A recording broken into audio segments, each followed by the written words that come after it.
삼성전자가 오늘 갤럭시 S6를 공개했습니다.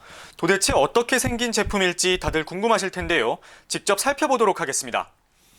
먼저 왼쪽에 있는 게 갤럭시 S6 제품이고요. 오른쪽에 있는 게 갤럭시 6 엣지 모델입니다. 도대체 두 제품에 어떤 차이가 있느냐 궁금하실 텐데 이 옆면을 보면 차이가 바로 나옵니다.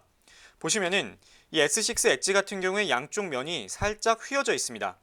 기존 노트 엣지 같은 경우에는 오른쪽 면만 휘어져 있었는데 이번 제품은 양쪽이 다 휘어져 있다는 걸 알 수 있습니다.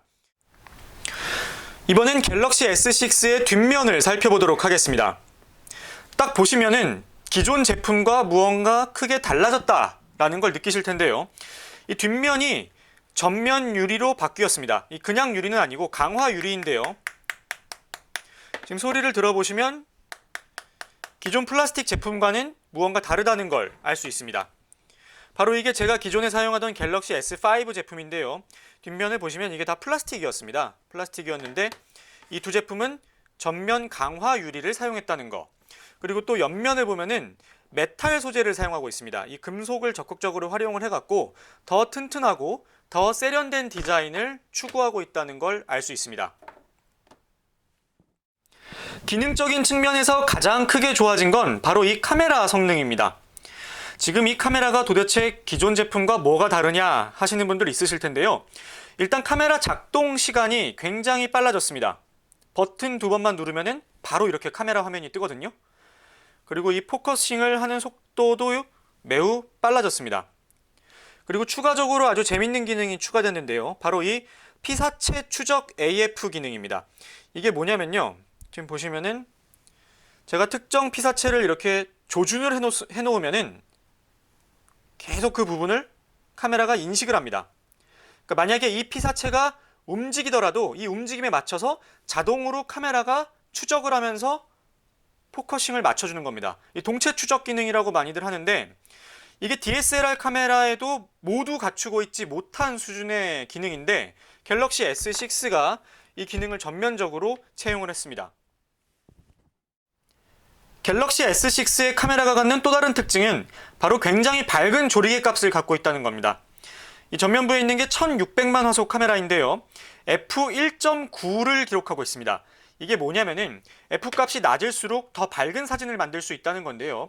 조리개를 더 넓게 개방을 함으로써 더 많은 빛을 받아들일 수 있다는 겁니다. 그만큼 어두운 환경에서 더 밝은 사진을 만들어낼 수 있겠죠. 지금 보시면 바로 이런 사진이 대표적인 건데요. 아주 어두운 상황에서도 조리개를 최대 개방을 함으로써 밝은 사진을 만들어낼 수 있다는 겁니다. 이뿐만이 아닙니다. 이 갤럭시 S6는 기존 다른 스마트폰들이 전면부 카메라의 경우에는 HDR 기능이 적용되지 않았었는데 이 제품 같은 경우에는 셀카를 찍을 때도 역광이든 어떤 상황에서든 비교적 좋은 사진을 만들 수 있도록 기능을 갖추고 있습니다. 다행히 조명 때문에 제 얼굴이 잘 나오진 않네요. 이 지금 보시면은 밝은 곳과 어두운 곳 차이가 굉장히 명암비가 크거든요. 사실 일반적인 카메라에서도 잘 인식을 못하는 부분인데 아주 정확하고 선명하게 잡고 있다는 것을 알 수 있습니다. 이번엔 HDR이 적용된 사진이 어떤 차이점을 나타내는지 살펴보도록 하겠습니다. 지금 이 사진을 보시면은 두 가지 사진이 굉장히 다른 느낌이라는 걸 알 수 있죠. 또 이 사진 같은 경우에도 굉장히 어둡습니다. 하지만 HDR 기능을 켜면은 이렇게 밝은 사진이 나온다는 걸 알 수 있습니다. 그렇다고 이 두 제품에 장점만 있는 건 아닙니다.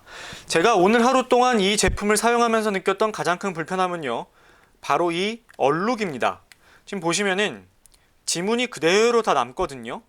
이 소재의 단점인 것 같기도 한데 이렇게 지저분하게 손자국이 다 남고 있다는 겁니다. 앞으로 이거를 뭐 케이스를 씌워서 사용하면 될 수도 있을 것이다 라는 얘기도 있겠지만 근본적으로 이 소재에 얼룩이 남지 않는 것은 불가능한가 라는 의문을 던지고 있습니다. 뭐 이 제품 역시 마찬가지입니다. 그리고 또 문제가 역시 배터리 일체형이라는 겁니다. 저를 비롯한 많은 사람들이 그동안 갤럭시에 배터리 분리형 기능 때문에 많이들 이 제품을 이용해 왔거든요. 특히 저 같은 경우는 배터리를 3개, 4개 갖고 다니면서 하루 종일 걱정 없이 사용해 왔었는데 이제는 별도의 배터리 팩을 들고 다니면서 충전을 해야만 하는 단점이 생겼습니다. 물론 삼성전자가 얘기하는 건 무선 충전 기능이 있기 때문에 훨씬 더 편리하게 충전할 수 있고 또한 충전 속도가 매우 빨라졌기 때문에 10분만 충전하더라도 4시간을 사용할 수 있다라는 겁니다. 근데 그렇다고 하더라도 원천적으로 충전이 불가능한 상황에서 어떻게 해야 될 것인가 라는 부분에 있어서는 약간의 아쉬움이 남고 추후 배터리 분리형 제품이 추가적으로 나와도 괜찮지 않겠느냐라는 게 제 개인적인 판단입니다. 오늘은 말 그대로 갤럭시 S6 두 제품의 가장 큰 특징을 아주 간단히 훑어본 수준이었는데요. 다음 편에선 이 두 제품의 장단점을 정말 하나하나 꼼꼼하게 분석해 보도록 하겠습니다. 지금까지 이윤석입니다.